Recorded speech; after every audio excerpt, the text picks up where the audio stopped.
所以我希望我们北京大学马克思学说研究会和即将成立的中国共产党北京支部的同志们，一定要积极地参加这2个大论战，旗帜鲜明地表明我们的态度。《新青年》和即将创刊的《共产党》杂志，就是我们的阵地。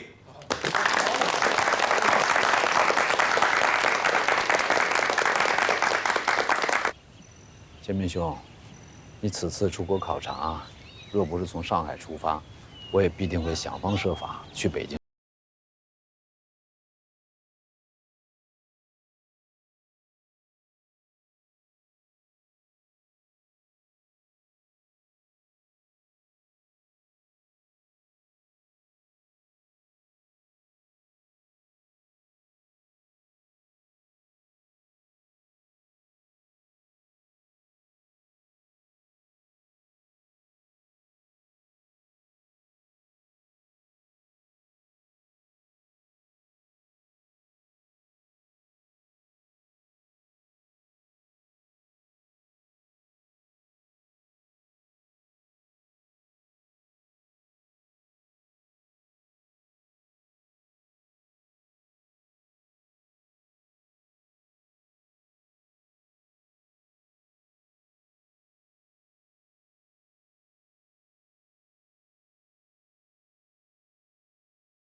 年呢？我告诉你啊，我会给你留着面子的。你追随罗素我没有点破，你鼓动黄灵双退出共产党，我也没有跟你计较，因为咱俩本来就不是一股道上的车，犯不着吵架。但是有一点我必须要警告，不许再打延年和乔年的主意。他们要选择什么样的道，是他们自己的选择，你没有权利横加干涉。哎呀，我早就发过誓，再也不管你家的破事了。用一句上海话说，我和你，我来噻。仲甫啊，作为兄长，我有几句真心话想跟你说。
自古人才，千载恨，至今甘李二锅头。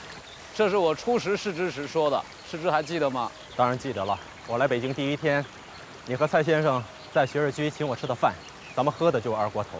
怎么，今天咱们在哪儿喝呢？山野间，把酒畅谈。来，仲甫兄，小弟我首先要恭祝你荣任广东政府教育委员会委员长，这可是一个不小的官啊。我决定去广州，不是为了做官，是想为中国落后的教育做点事情。就像当初我们办《新青年》，不也是为了启蒙人的思想，提高人的素质吗？你提到《新青年》，我还正想问你，为什么咱们一个好端端的《新青年》，却成了一个党派的刊物？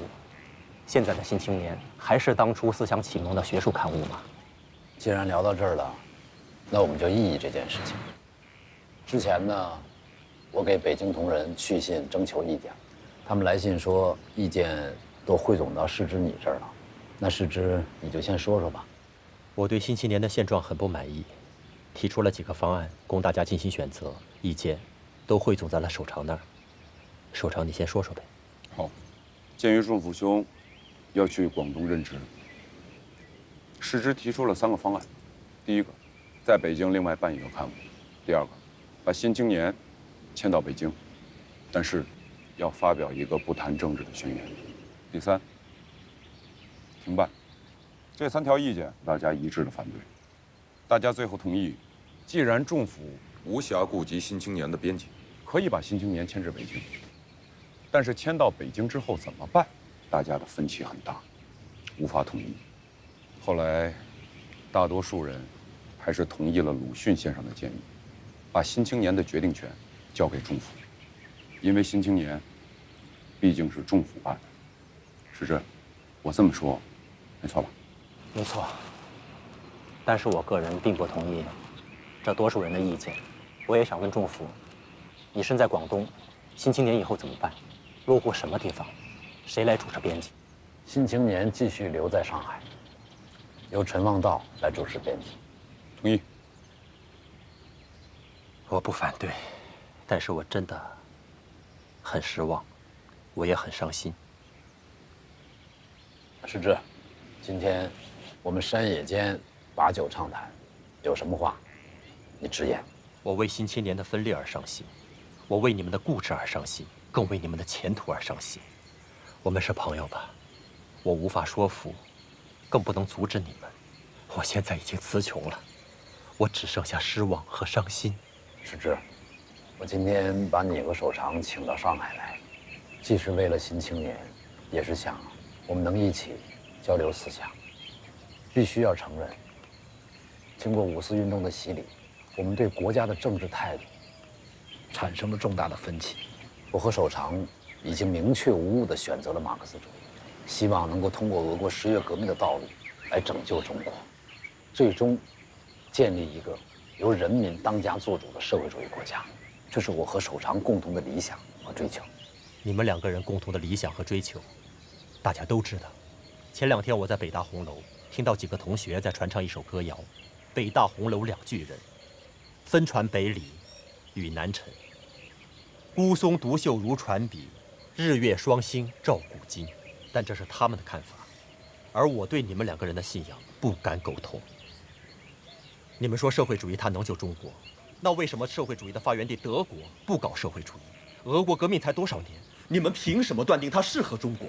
我的主张是，我们中国必须照搬美国的制度。我在美国学习了7年，我是通过我自身长期的切身感受得到的结论。你们呢？你们的结论从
来法国这么久了，还没吃过一顿饺子呢吗？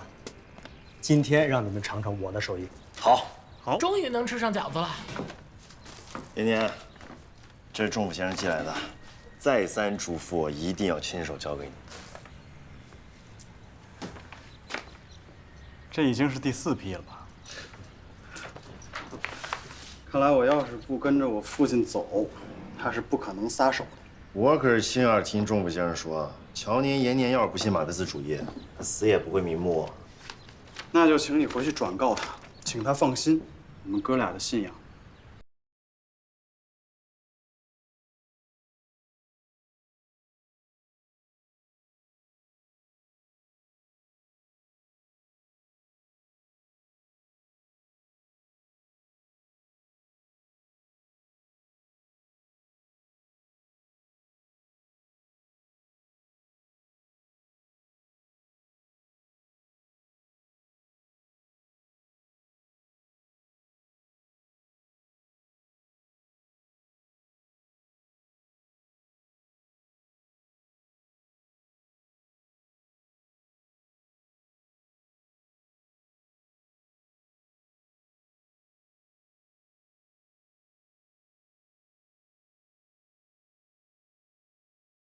蒙达尼派和克鲁梭派第2次坐到一起，共同商讨联合行动事宜。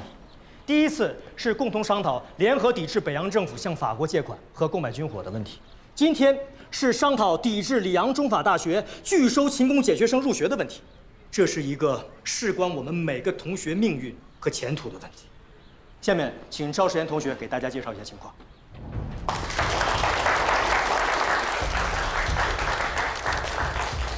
同学们，我们绝大多数人来法国已经1年多了，可是到现在为止，除了少数的官费生之外，我们几乎没有人能够进入到学校学习。今年1月，华法教育学会宣布与勤工俭学生脱钩，法国大使馆停止发放对勤工俭学生的生活维持费。现在，里昂中法大学校长吴志辉以勤工俭学生程度太低，无法自费为借口，违反了之前的承诺和协定。不愿意接受留法勤工俭学生入学，这对于我们来说无异于是雪上加霜，仅存一点上学的希望也被无耻地断送了。同学们，我们不能再坐以待毙了，我们必须果断采取行动。启生，吴志辉背信弃义的消息确切吗？年年同学可以证明我说的信息。诸位，这本新加坡出版的杂志刊登了里昂大学的招生简章，明确规定，若非官费或有支付款项的确实保证，不得收录。这封国内来信说，里昂大学已经开始在国内招生，考试录取并缴足学费。按照这封招生简章，我们勤工俭学生将无一人能被录取。延年同学，吴志辉不是多次宣称会优先录取陈独秀的2位公子进入里昂大学学习的吗？刘欢，请放心，陈延年和陈乔年一定和大家共进退。如果他吴志辉背信弃义，我们兄弟俩一定和他斗争到底。我提议，全体勤工俭学生赶赴里昂，进驻中法大学，不达目的誓不罢休。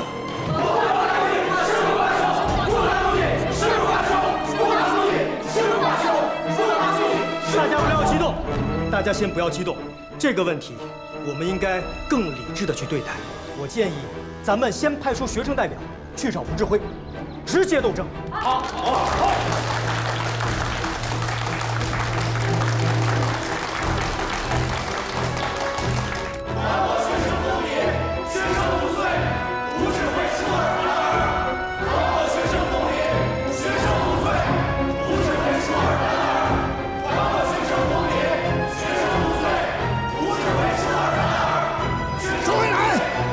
这是干什么？太不像话了啊！这不是聚众闹事吗？周恩来，你把同学们集中到这儿，是想干什么？难道想逼宫吗？吴先生出尔反尔，拒绝接受勤工俭学生入学，同时你勾结陈露、法国当局迫害并无理驱逐勤工俭学学生入学，事实证明，你是赵氏的元凶。你们这些娃娃呀，怎么能信口开河呢？我吴志辉爱你们都爱不过来，我怎么舍得骗你们呢？我们有充分的证据证明你与陈露等人狼狈为奸，用十分卑鄙的手段剥夺了我们入学的权利。这些证据，你是抵赖不掉的。荒唐透顶！你们竟敢污蔑我吴志辉，对这种污蔑之词，断然不能接受。延年、乔年，我视你们如己出，你们可以证明我的清白啊！会证明的。延年，你不是说想要找吴先生谈一谈吗？现在正是时候。延年，该做个了断了。好，吴先生，我和几百名勤工俭学生在门口等你。今天你务必要给我们一个明确的答复。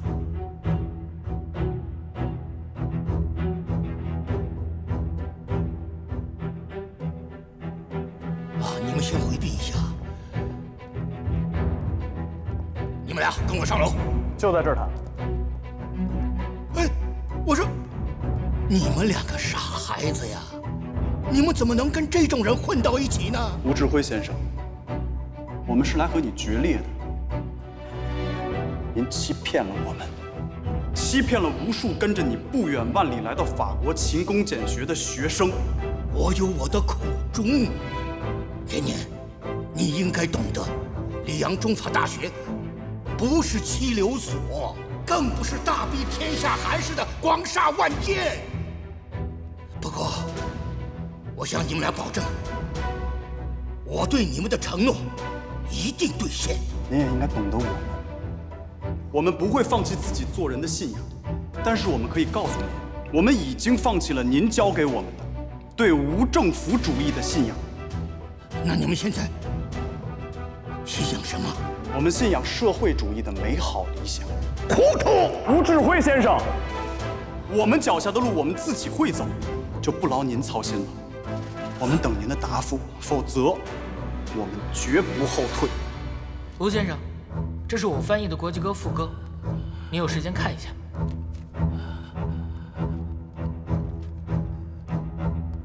延年、乔年，你们会后悔的。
马林，哦，你好。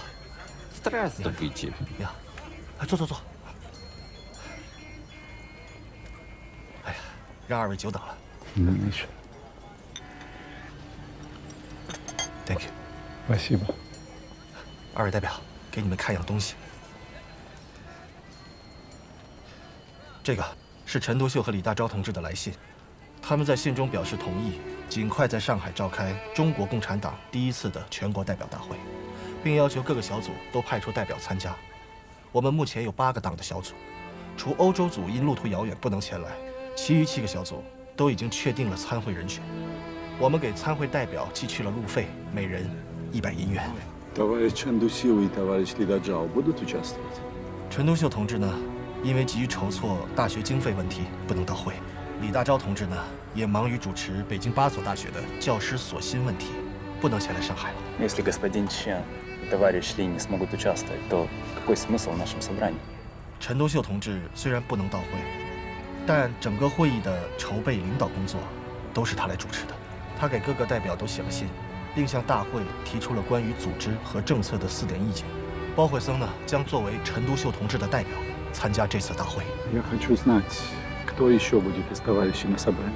上海组有李汉俊、李达，北京组有张国焘、刘仁静，长沙组有毛泽东、何叔衡，武汉组有董必武、陈潭秋，济南组有王尽美、邓恩铭，广州组有陈公博，旅日组有周福海，还有包惠僧，总共13位中共党员，目前都已经陆续启程了。И жильем их всех обеспечили.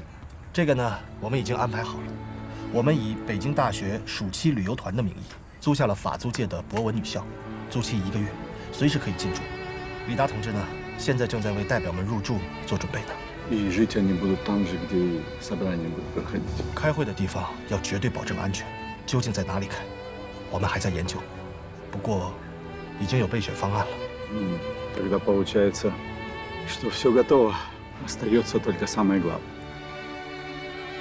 1921年6月初，共产国际代表马林和共产国际远东书记处代表尼克尔斯基先后到达上海。在与李达、李汉俊几次交谈后，建议尽快召开全国代表大会，正式成立中国共产党。李达、李汉俊通过与陈独秀和李大钊书信商议，决定在上海召开中国共产党第1次全国代表大会。杰社兄，实在抱歉，昨天没能去码头接你。哎，知道你忙，你现在做的可是一件开天辟地的大事。开天辟地？对。好，这个词用的到位，到底是秀才出身，一语中的。杰社兄，可这开天辟地的大事不好办呐。这些天把我弄得焦头烂额，狼狈不堪呢。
先生吗？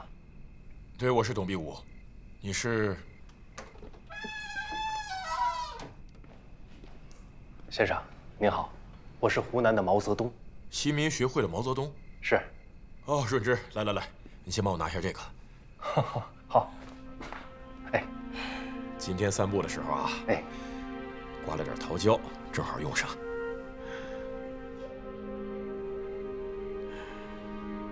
早就听说过先生节俭，今天我算是看着了。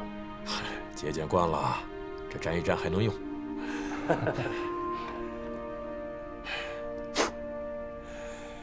润之啊，早就想见你了。快请坐。谢德请。先生，您是前辈，还要请您多多赐教啊。我现在啊，还正好有个问题，想向你请教一下。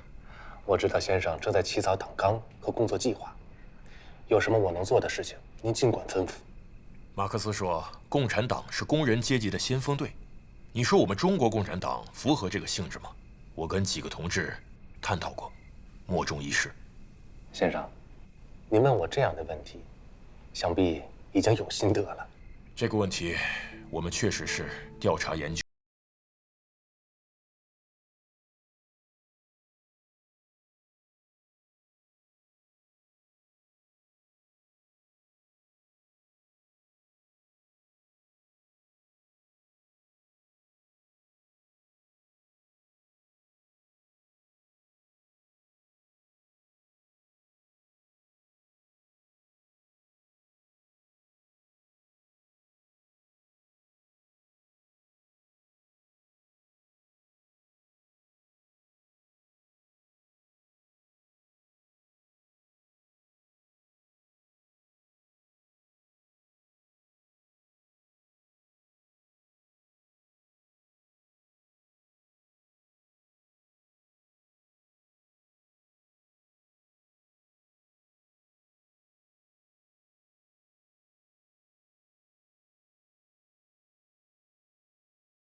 你我二人彻夜长谈。好。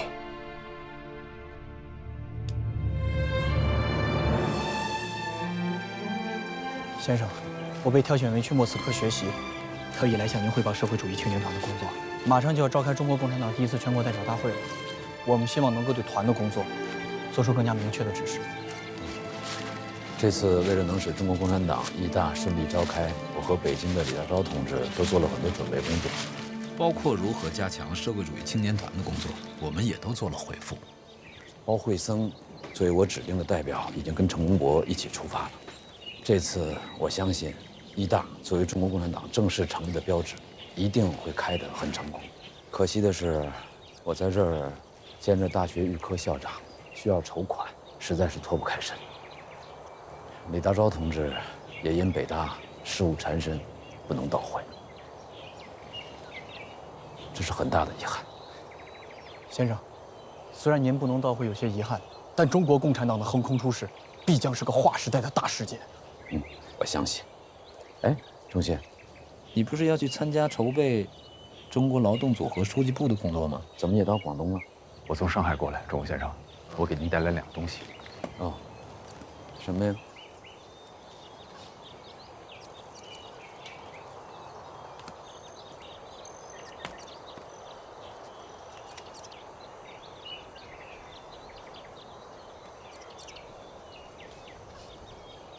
这是上个月易白沙先生到上海，嘱托我转交给您的。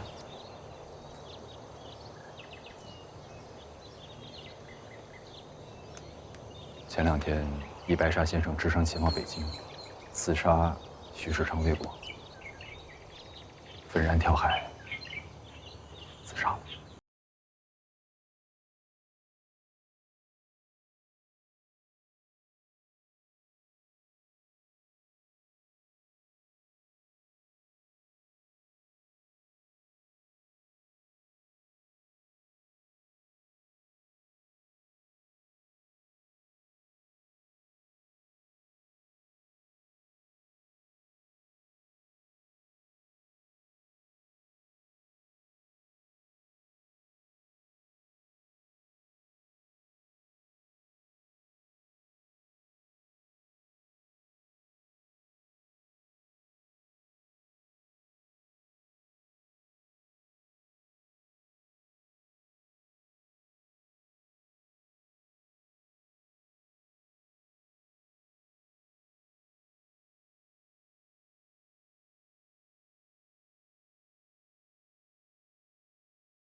产党北京支部和马克思学说研究会共同举办的形式报告会，而且长辛店的工人俱乐部也派出代表前来参加。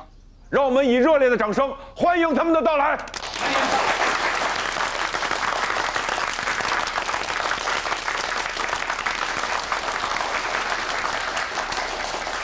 接下来，我们有请葛书贵同志来为我们介绍一下长辛店和全国工人运动的情况。大家欢迎。小川先生让我说两句，那我就跟大家伙说两句。首先呢，要告诉大家一个好消息，今年的5月1日，我们长青店铁路工人举行了隆重的庆祝大会，正式成立了长青店铁路工人工会。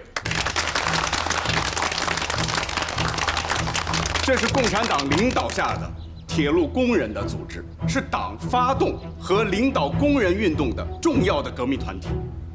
我们现在不仅有了铁路工会，我们还有机器工会、印刷工会、人力车夫工会等各类产业工会和手工业工会。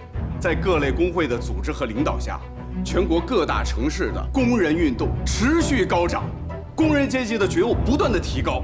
现在已经涌现出了一批具有共产主义思想的先进分子。这说明什么？这说明了在中国的政治舞台上，我们工人阶级正在发挥越来越大的重要作用。我们已经成为了革命的主力军。同志们，我也要给大家报告一个喜讯：中国共产党第1次全国代表大会正在南方举行，中国共产党正式成立了。好，这是开天辟地的一件大事。同志们，中国共产党的成立，它不是偶然的，它是自鸦片战争以来中国历史发展的必然产物。它是我们中国人民在救亡图存的斗争中顽强探索的必然产物，它是我们中华民族在追求振兴的道路上不断觉醒的必然产物。同志们，中国共产党的诞生，意味着我们中国革命从此以后有了坚强的领导核心，这为我们事业今后必然成功打下了坚实的基础。同志们，国际歌的最后一句歌词“英特纳雄奈尔”就一定要实现，这是我们共产党人共同追求的最高目标，也是人类社会发展的最高阶段。同志们，3年前我在中央公园有过一次演讲，里边有一句话：“试看将来的环球，必是赤旗的世界。”那么今天，我也郑重地跟大家说一说我最新的心得，那就是中国只有走社会主义道路，它才能够实现中华民族之振兴。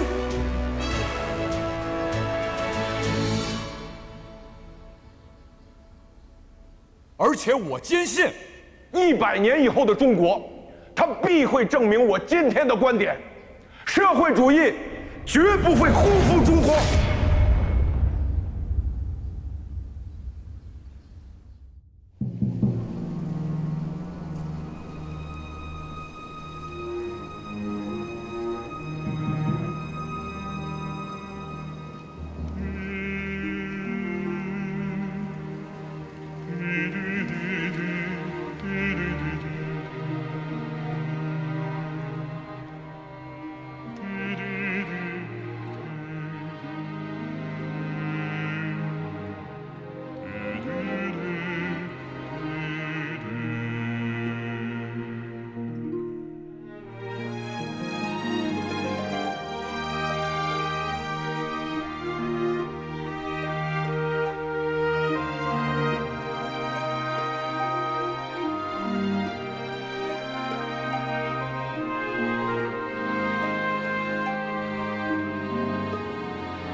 其坐使也简，其将必也必巨。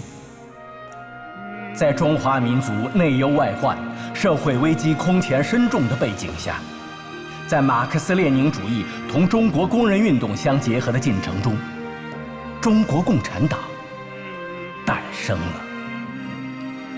中国产生了共产党，这是开天辟地的大事变。这一开天辟地的大事变，深刻改变了近代以后中华民族发展的方向和进程，深刻改变了中国人民和中华民族的前途和命运，深刻改变了世界发展的趋势和格局。中国共产党的诞生，是近代中国历史选择的必然结果，是中国人民选择的必然结果。自从有了中国共产党，灾难深重的中国人民有了可以信赖的组织和领导者，开始了实现民族独立、人民解放和国家富强、人民幸福的伟大征程。